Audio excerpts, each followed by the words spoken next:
याद करने की कोशिश करो। धीरे धीरे सब याद आ जाएगा। उसके कहने पर वह याद करने की कोशिश करने लगी तो धीरे धीरे सब याद आने लगा कि जब वह नशे में थी तो वहाँ अविराज आ गया था और दोनों समुद्र में कूद गए थे। उसके कानों में गोलियों की आवाज़ ही आ रही थी। उसके बाद क्या हुआ कुछ याद नहीं आ रहा था। मुझे यहाँ कौन लाया? हम इतने में विक्रांत वहाँ आ गया था। आप मुझे यहाँ लाए। जी थैंक यू। अगर आप और मिस्टर अग्रवाल ना आते तो न जाने क्या हो जाता। Thank you so much. वाह कृतज्ञता जताती है। It's okay. आप मुसीबत में थीं तो कैसे ना आते।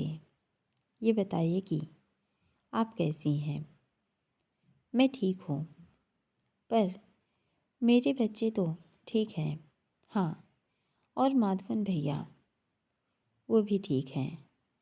शाम तक यहाँ पहुँच जाएंगे और बच्चों को भी नैनी यहीं ला रही है। रात भर से रो रो कर बुरा हाल है। आपको देखेंगे तो चुप हो जाएंगे। हाँ कभी रात को मेरे बिना रहे नहीं। जी इसलिए नैनी उनको यहीं ला रही है। क्या मिस्टर अग्रवाल उनको लेने गए हैं? अविराज को न देख उसने पूछा। नहीं नैनी खुद ही ला रही है। देखा तो नैनी बच्चों को लेकर आ गई कि उसने अपने बच्चे सामने देखे कि दिल में ममता का सागर उमड़ पड़ा। मेरे बच्चों ने उसे देखा कि रोते हुए नन्हे कदमों से उसकी ओर दौड़े। रात भर से दोनों परेशान थे कि बिना उसके कुम्हला गए। मेरे बच्चे वह दोनों को सीने से चिपका लेती है जैसे डार बिछड़े मेमने माँ से मिलने कहते हैं। वे भी उसी तरह उसे चिपक गए और अब वह फूट फूट कर रो पड़ी। बार बार उन्हें चूम रही थी। बच्चे उसको ऐसे देख घबराए हुए थे पर रोकर अपनी शिकायत बता रहे थे कि वह उन्हें छोड़कर क्यों गई। उसके गले लगते ही वे उससे चिपक गए। अब बच्चे भी शांत थे और वह भी। मिस्टर अग्रवाल कहाँ हैं? दिख नहीं रहे। थोड़ी देर बाद उसने पूछा पर वह चुप रहा। क्या हुआ? काम से गए हैं क्या? ऐसा भी क्या ज़रूरी काम कि इस समय भी मुझे उनको भी थैंक्स कहना है? कहाँ हैं वो? बोलिए बोलिए कहाँ हैं? उसके चुप रहने पर जोर से पूछा। आपको कुछ याद नहीं? मैं समुद्र में उनके साथ कूद गई थी। उसके बाद ऊपर से गोली चल रही थी। फिर याद नहीं हम वहाँ से कैसे बचे और वे सब पकड़े गए कि नहीं। आपको याद नहीं कि उन्हें गोली लगी। उसकी याद दिलाने पर वह याद करती है और उसने बंद होती आँखों से देखा कि उसके हाथ पर गोली लगी थी। हाँ मिस्टर अग्रवाल को गोली लगी थी। तो क्या वो यहीं एडमिट हैं? सिर्फ एक गोली नहीं लगी। फिर वह चुप हो गई। बताइए चुप मत रहिए। क्या हुआ उसके बाद? मुझे सब बताइए। कि मैं यहाँ तक कैसे पहुँची और मिस्टर अग्रवाल कहाँ हैं। विक्रांत उसे सब बता देता है कि उसके चाचा और बिल्डर को किस तरह पुलिस की हिरासत में लेती ही और अविराज को पीठ में गोली ले लगती है। मिस्टर अग्रवाल अब ठीक तो हैं? वह चुप हो गया। बताइए कि मिस्टर अग्रवाल कैसे हैं? ठीक तो हैं? मिस्टर अग्रवाल इज नो मोर। क्या दिमाग खराब है तुम्हारा? सुना तो कानों पर यकीन नहीं हुआ तो हाँ उसको झंझोड़ती बेड से उठ खड़ी हुई। तुम्हारी हिम्मत कैसी हुई ये बोलने की कि कहाँ हैं? मुझे वहाँ ले चलो। बताओ कहाँ हैं? Room number 216। सुना कि लगा आसमान टूट पड़ा है।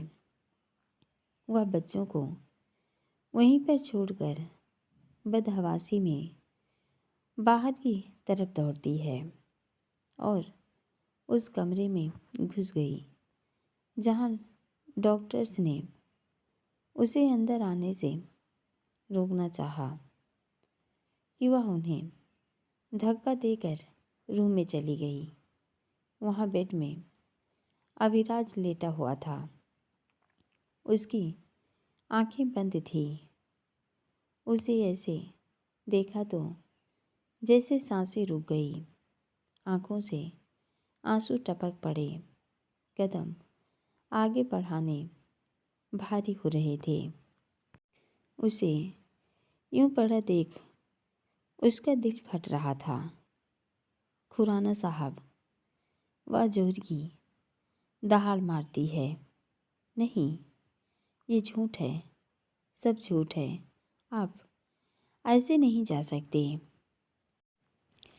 ये सच नहीं है, यह झूठ है, झूठ है यह सब। पैरों में जैसे खड़े रहने की ताकत न बची थी कि घुटनों के बल बैठ बेड में सिर रख फूट फूट कर रो रही थी। इतने में उसे अपने कंधे पर किसी के हाथ का स्पर्श महसूस हुआ। पलट कर देखा, विक्रांत था। वह उसकी तरफ देखने लगी। बोलो, यह झूठ है, यह सच नहीं है। कह दो कि खुराना साहब को कुछ नहीं हुआ है। वह भरी आंखों से कतार स्वर में बोली। हाँ, देखो, वह उसका हाथ उसके हाथ में रखता है। वह गर्म था और धड़कन भी चल रही थी। देखकर उसे उसी प्रकार हल्का महसूस हुआ जैसे किसी ने उसके ऊपर से दुख की वह भारी चट्टान हटा दी हो, जिसके नीचे दबकर उसकी सांसें घुट रही थी। उसने गहरी प्राणवायु ली। तुमने झूठ क्यों कहा? इतना बड़ा झूठ बोलते हुए जुबान नहीं कांपी। देखो, मेरा शरीर कैसे कांप रहा है। उसके झूठ बोलने पर वह उस पर बिफरी। सॉरी, पर अगर झूठ न बोलता तो तुम सच कैसे स्वीकार करती? या सच की तुम विद्या नहीं आहाना हो? उसके ये कहते ही उसे अपनी गलती का एहसास हो चुका था। उसने खुद ही अपनी पोल खोल दी। ये क्या कह रही हो तुम? वही जो तुम इतने दिन से छुपा रही थी। वह भी समझ गई थी कि अब शायद कुछ भी छिपाने को कुछ बचा नहीं था और न कोई वजह। तो गौर से उसे देखा। उसकी सांसें प्रॉपर चल रही थी। खुराना साहब कब तक होश में आएंगे? उसको देखती है। होश में हैं तो वैसे क्यों? नींद में हैं क्यों? खून ज़्यादा बह जाने के कारण कमजोरी है। मेजर ऑपरेशन था। अभी शाम तक ऐसे ही रहेंगे। ये सच में नींद में हैं। हाँ, इतना बड़ा झूठ बोलने की क्या ज़रूरत थी? जानते भी हो कि मुझे कैसा लगा जब तुम इतना बड़ा नाटक कर रही थी। तब नहीं सोचा कि सर पर क्या बीत रही थी। उसके लिए इतना बड़ा झूठ बोलोगे। यह न करता तो तुम अभी भी सच न स्वीकारती। फिर भी तुमने शायद मेरे शब्दों को ध्यान नहीं दिया। कैसे शब्द? मैंने कहा अग्रवाल साहब नहीं रहे। हाँ, पर ये खुराना साहब। वह मुस्कुराया। इतना कुछ होने के बाद भी जब तुम बार बार मिस्टर अग्रवाल कह रही थी तो मैं यह कहने मजबूर हुआ। आखिर कब तक तुम यह सच छुपाती? उसने गहरी सांस ली। चलो अब बाहर चलो। यहाँ ज़्यादा देर रुकने की इजाज़त नहीं है। वह दोनों ही बाहर आ जाते हैं। वह भी चलती हुई अपने कमरे में आ जाती है जहाँ दोनों बच्चे नैनी के साथ थे। वह उन दोनों को प्यार से गोद में उठाती है। थोड़ी देर खेलने के बाद वह बच्चों को घर भेज देती है। डॉक्टर ने उसे अभी हॉस्पिटल में ही रहने कहा है और वह खुद भी घर नहीं जाना चाहती थी। अविराज भी यहीं एडमिट है। बच्चे भूखे होंगे और हॉस्पिटल में उन्हें ज़्यादा देर रहने भी नहीं दिया जा सकता था, तो वह उन्हें घर भेज देती है। विक्रांत अपने आदमियों को घर पर नज़र रखने की हिदायत देता है ताकि वहाँ कोई गड़बड़ न हो। और अब वह आराम से बेड में बैठ जाती है तो वह भी कुर्सी पर बैठ जाता है। आखिर उनकी तलाश आज पूरी हुई। अविराज ज़रूर घायल है, पर इस खुशी के सामने वो दुख भी जैसे छोटा सा लग रहा था। पर अब उसे सच जानने की बेताबी हो रही थी कि आखिर उसने ऐसा क्यों किया और यहाँ क्यों आई। इतने सालों क्यों अपनी पहचान छुपा कर रखी? क्या अब भी नहीं बताना चाहोगी कि इतने साल क्यों यहाँ रही? उसने पूछा। मुझे मुंबई में नहीं रहना था। कभी पीछे मुड़कर देखना नहीं चाहा। जिसे छोड़ आई क्या देखती? एक बार भी सर के बारे में नहीं सोचा कि उन पर क्या बीतेगी। जो उन्होंने मेरे साथ किया तो उन्होंने सोचा था कि सच जानकर मुझ पर क्या बीतेगी। मैं उस मामले में नहीं बोलना चाहता, पर यह आप दोनों का पर्सनल मामला है। पर यहाँ आने के बाद भी इतने दिन से पहचान छुपा कर रखती रही।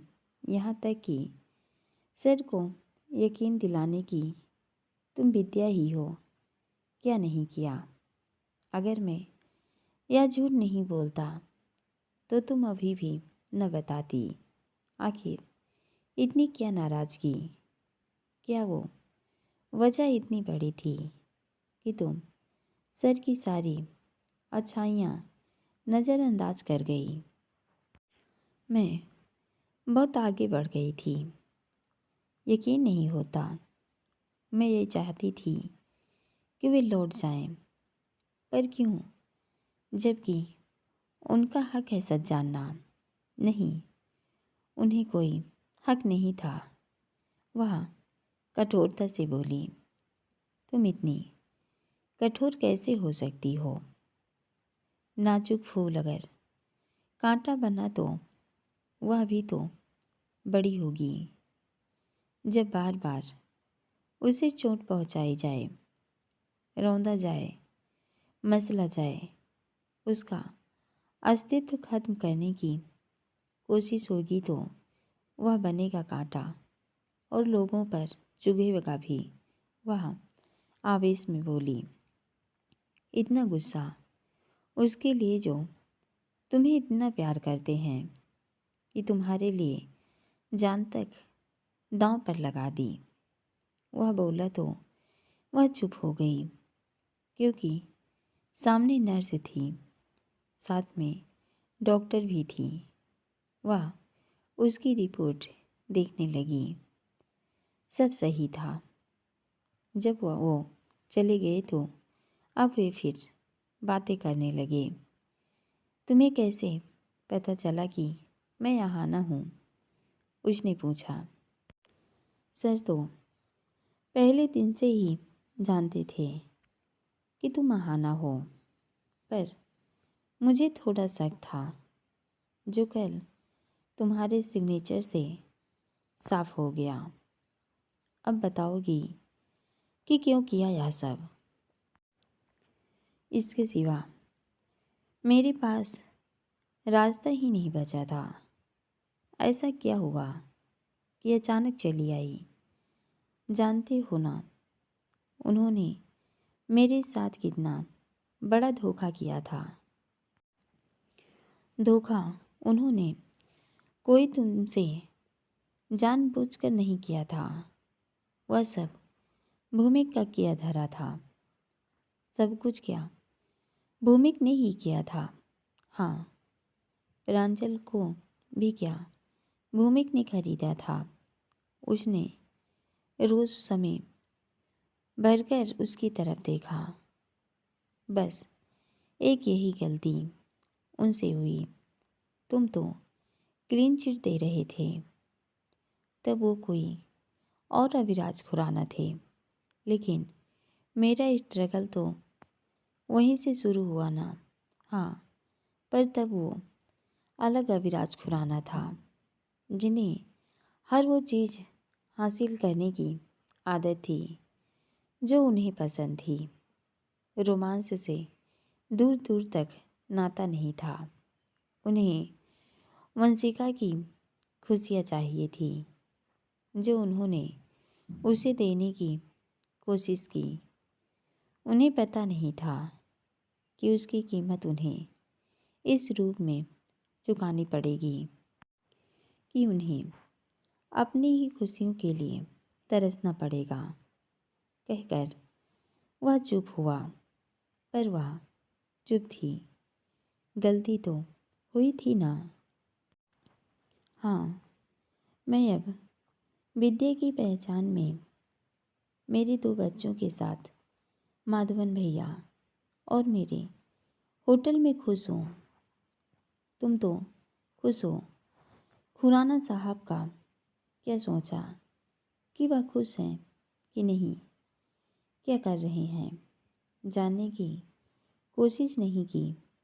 माना गलती हुई थी, पर उन्हें उसका एहसास था।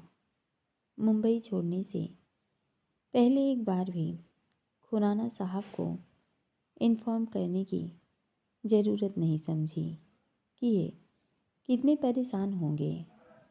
मुझे कुछ पता नहीं था कि मैं क्या करने वाली हूँ। अचानक से ही सब हो गया। उसके बाद भी कभी सर ने जो भी तुम्हारे लिए किया वह फेक सहानुभूति नहीं थी, ना अन्य लड़कियों जैसे टाइम पास और न कोई धोखा। उन्होंने जो भी किया मन से किया, यहाँ तक कि तुम्हारे उनकी ज़िंदगी में आने के बाद उन्होंने किसी लड़की से दोस्ती भी नहीं की, जबकि वो रिलेशनशिप में भी नहीं थे। उनका तुम्हें मॉडल बनाने के लिए हेल्प करने की वजह प्रांजल से दूर करना नहीं था। वह सिर्फ तुम्हें इंडिपेंडेंट बनाना चाहते थे। जब से तुमसे मिले कि तुमसे कितना लगाव हो गया था, उनमें कितना बदलाव आया कि जब तुम छोड़कर आ गई, बिल्कुल टूट गए थे कि कंपनी जाना तक बंद कर दिया था। बिजनेस पर ध्यान देना छोड़ दिया, जो उनका पहला प्यार है। किसी और के आगोश में सुकून ढूंढने के बजाय उन्होंने शराब और अकेलापन चुना, और इसका मैं गवाह हूँ। अरे कहाँ कहाँ नहीं ढूंढा तुम्हें, पर तुम नहीं मिली। पिछले 3 सालों में सर पूरी तरह बदल चुके हैं। जो मजबूत शख्सियत बाहर दुनिया को दिखती है, वो अंदर से बिल्कुल खोखली है। प्रेम क्या होता है? अगर इसका उत्तर जानना है, बस उनकी तरफ देख लो तो सारे उत्तर खुद ब खुद मिल जाएंगे। प्रेम तब गहरा नहीं होता जब दो लोग आपस में प्यार करते हैं, साथ रहते हैं, बल्कि प्रेम इंतज़ार है। उन्हें भी तुम्हारा इंतज़ार था। जैसे साधु प्रभु नाम की धुनी रमाकर ईश्वर को ढूंढता है, उन्होंने भी तुम्हें ढूंढा। उनके मन में जो भी था वह बोल देता है। आखिर वह हर उस पल का गवाह रहा है। उसमें आहाना की तरफ देखा, जो यह सुनकर थोड़ी बिजली जरूर थी, पर खामोश थी। उनके एक एक दिन तड़प तड़प कर निकले हैं। तुम उनके बच्चों की माँ बनने वाली थी, तो क्या बताना जरूरी नहीं समझा। एक पिता को उसके बच्चे से दूर रखा। तुम्हें नहीं लगता कि तुमने उनके साथ कितना गलत किया? इन 3 सालों में उन्होंने तुम्हारी जो कमी महसूस की है, मैं इसका गवाह हूँ।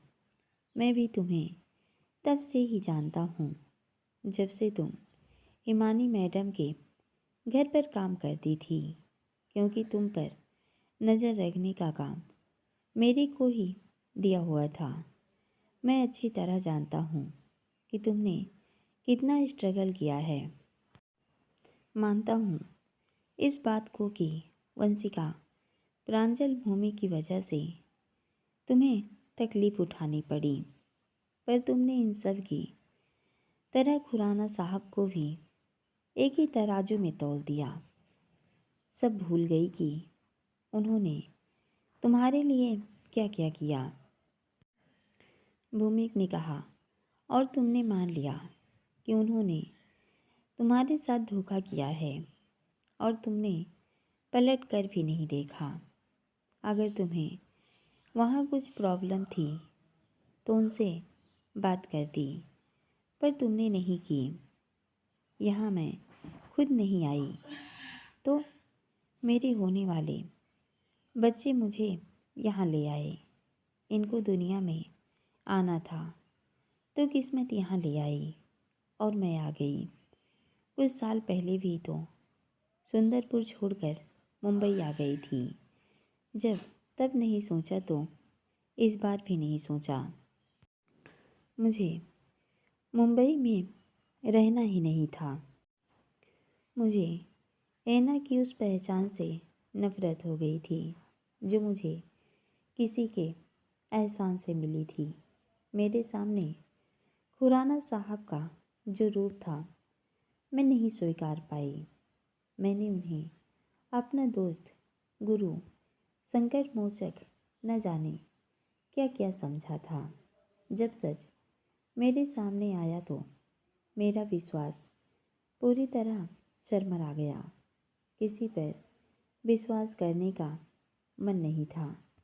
यहाँ आने का फैसला इतना भी सही नहीं था।